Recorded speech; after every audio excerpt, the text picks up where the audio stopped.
اب یہ ہمارا جو سیگمنٹ ہے وہ ہے مہمان کے بول. ظاہر ہے ہماری ٹرانسمیشن میں روز کوئی نہ کوئی ایسی شخصیت آتی ہیں جو پاکستان میں جن کو آپ بہت اچھے طریقے سے جانتے ہیں, ان کو ٹی وی پر دیکھتے ہیں, ان کو سنتے ہیں. ہمارے سیلیبریٹی گیسٹ روز ہماری ٹرانسمیشن میں آتے ہیں, لیکن آج جو ہماری گیسٹ ہیں ان کو آپ نے بہت سارے ڈراموں میں دیکھا اور بہت سارے کریکٹرز نبھاتے ہوئے دیکھا, اور اس کے ساتھ ساتھ آپ نے ان کو بہت کم عمر میں ترقی کرتے ہوئے دیکھا کہ انسان جب محنت اور لگن کرتا ہے تو کتنی جلدی ترقی کرتا ہے.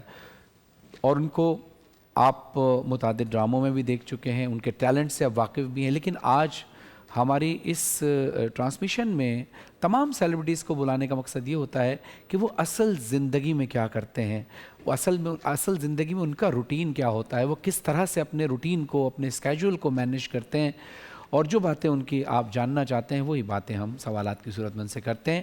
ہمارے ساتھ موجود ہیں محترمہ علمہ جعفری صاحبہ. السلام علیکم. السلام علیکم. کیسی ہیں آپ؟ ٹھیک ہیں, خیریت سے ہیں؟ آج کل تو میں سمجھتا ہوں کہ ظاہر ہے رمضان ہے اور بہت ٹف شیڈول ہوتا ہے سب کے لیے, ظاہر ہے جو آفس جا رہا ہے اس کے لیے بھی, یا جو کاروبار کر رہا ہے اس کے لیے بھی, یا جیسے آپ کی فیلڈ ہے ایکٹنگ کی, تو ظاہر ہے آپ کی فیلڈ میں بھی اس وقت بہت زیادہ ٹف ہوتا ہے. ظاہر ہے سب روزہ بھی رکھتے ہیں اور مشکل تو ہوتی ہوگی اس میں. مشکل ہوتی ہے کیونکہ زیادہ بولنا پڑتا ہے, جیسے کہ آپ لوگ بھی زیادہ بولتے ہیں.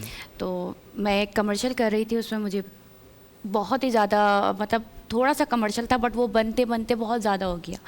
مطلب ہم نے 10 بجے سے جو شوٹ شروع کی ہے وہ 5 بج گئے. تو اس ٹائم کی جو بھوک اور پیاس نا وہ بہت زیادہ مطلب مجھے محسوس ہوئی. اور اس کو سوچتے ہوئے میں نے یہ سوچا کہ مولا علی نے کس طرح وہ بھوک پیاس, کس طرح انہوں نے چیزیں برداشت کی ہیں.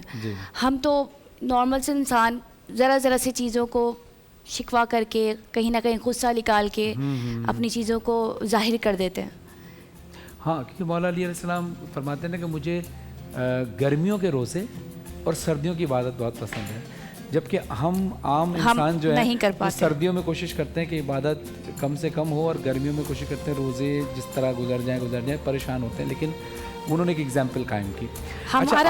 ہمارا تو یہ ہوتا ہے کہ اگر ہم نے روزہ رکھا ہوا ہے اور گرمیوں کے دن ہے تو سو کے گزارتے ہیں زیادہ تر. نارملی ہر کوئی یہ سوچتا ہے, لیکن مولا علی کی شان بے شک ایسا ہی, بے شک ایسے انہوں نے ایک ایگزامپل قائم کر دی. رسول خدا صلی اللہ علیہ وسلم خود جب گرمی کے روزے رکھا کرتے تھے تو جو رسول رکھتے تھے, جو رسول کیا کرتے تھے وہی سنت ہے. اچھا, اب ہم آتے ہیں آپ کی اس فیلڈ کی طرف کہ یہاں آپ اس فیلڈ کے اندر کیسے آپ کو شوق پیدا ہوا اور آپ کس طرح سے یہاں آئیں؟ کسی نے موٹیویٹ کیا یا آپ کا بچپن سے شوق تھا ایکٹنگ کا؟ سب سے پہلے تو میں آپ کا شکریہ ادا کرنا چاہتی ہوں کہ آپ نے مجھے یہاں بلایا, کیونکہ میں آپ کی بہت بڑی فین ہوں. سب سے پہلے تو میں آپ سے یہ بتانا چاہوں گی, میں آپ کو بچپن سے سنتی آ رہی ہوں, آپ بھی چھوٹے تھے جب سے ہی سنتے ہوئے آ رہی ہوں.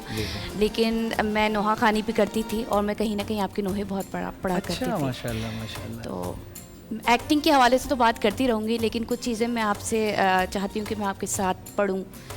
مجھے بہت شوق ہے نجف اور کربلا جانے کا, لیکن مولا جس کو بلائے وہی والی بات ہوتی ہے کہ جس کا بلاوا ہو. بے شک. تو مجھے آپ کا ایک نوحہ کہہ دیں یا پھر منقبت کہہ دیں, یا رب حق میں زہرا توفیق کی عطا ہو, مرنے سے پہلے یا رب دیدار کربلا ہو. آپ میرے ساتھ پڑھیں. جی بسم اللہ. آپ یہ لیجیے بھائی. اللہ آپ کو عمرے کی سعادت بھی نصیب فرمائے, حج کی بھی اور زیارت مقدسہ کی بھی, کربلا مولا نجف کی بھی انشاءاللہ دے. یارا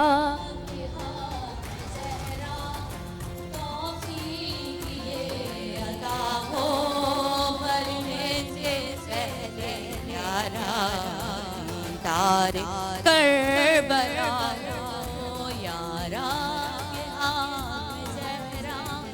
توفیق عطا ہو, مرنے سے پہلے یارا دیدار کربلا ہو.